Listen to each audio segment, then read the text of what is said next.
ನಾನು ಹುಟ್ಟೂರಿನಲ್ಲಿ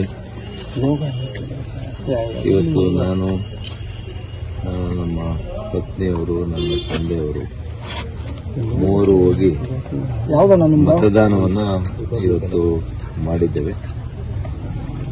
ಇವತ್ತು ತಮ್ಮೆಲ್ಲರ ಮೂಲಕ ಅನೇಕ ದಿನಗಳಿಂದ ಸುಮಾರು 3 ವಾರಗಳಿಂದ ಸತತವಾಗಿ ಹಗಲಿರುಳು ಕೂಡ ದಣಿಯದೆ, ಈ ಬಿಸಿಲಿನಲ್ಲಿ ಕೂಡ ದಣಿಯದೆ ಇವತ್ತು ಹೆಗಲಿಗೆ ಹೆಗಲು ಕೊಟ್ಟು ಕೆಲಸ ಮಾಡಿರ್ತಕ್ಕಂಥ ನನ್ನ ಪಕ್ಷದ ಎರಡೂ ಪಕ್ಷದ ಮುಖಂಡರುಗಳು, ನಾಯಕರುಗಳು, ಕಾರ್ಯಕರ್ತ ಬಂಧುಗಳಿಗೆ ಮೊದಲನೇದಾಗಿ ನಾನು ಚಿರಋಣಿಯಾಗಿದ್ದೇನೆ.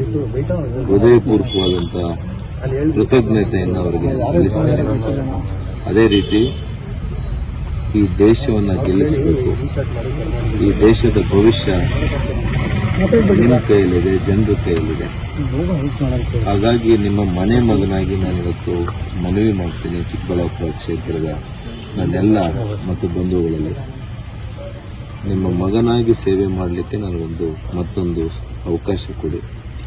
ಮಾನ್ಯ ನರೇಂದ್ರ ಮೋದಿಯವರು ಈ ದೇಶದ ಪ್ರಧಾನಿಗಳು ಈ ದೇಶವನ್ನು ಇನ್ನಷ್ಟು ಎತ್ತರಕ್ಕೆ ತೆಗೆದುಕೊಂಡು ಹೋಗುವಂತ ಪ್ರಾಮಾಣಿಕ ಪ್ರಯತ್ನ ಮಾಡ್ತಾರೆ.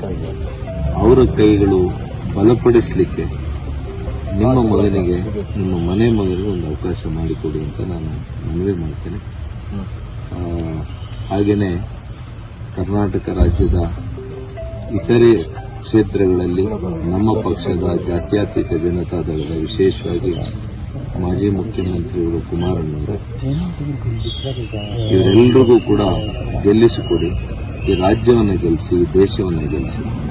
ನೀವು ಗೆಲ್ಲಬೇಕು ಅಂತಂದ್ರೆ ಬಿಜೆಪಿ ಹಾಗೂ ಜೆಡಿಎಸ್ನ ಮೈತ್ರಿಕೂಟದ ಅಭ್ಯರ್ಥಿಗಳು ಈ ರಾಜ್ಯದಲ್ಲಿ ಗೆಲ್ಲಬೇಕು.